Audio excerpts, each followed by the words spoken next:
وهاد المتنافسين اللي مما لا والمتنافسات اللي مما لا شك فيه انهم كلهم كفاءات بحالكم بحالهم.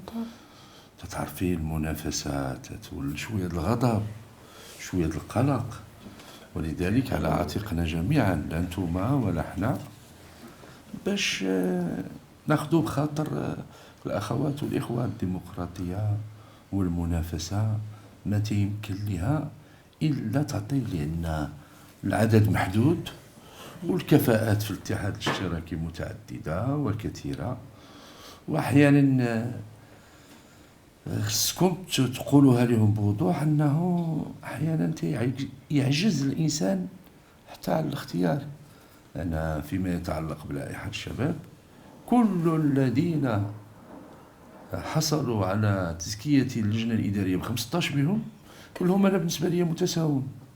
صعب علي ان اقول من يمكن غير في اختياري انا، ما يعني كل ما كانش القرار جماعي اللي تتقول ودي الجماعة ربما تكون أكثر صوابا أكثر من الاختيار الفردي.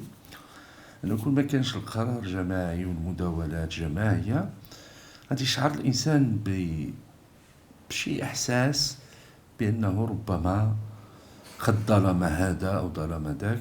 ولكن أن يساهم المكتب السياسي بمختلف أعضائه في هذا الأمر تيجاني شي شويه مرتاح، لانه تعتبركم كلكم كفاءات وكلكم تستحقوا وكلهن يستحقن باش يكونوا وكلاء لائحه نسائيه وكلاء لائحه شبابيه، وكلهم يستحقوا يكونوا ضمن العوائد.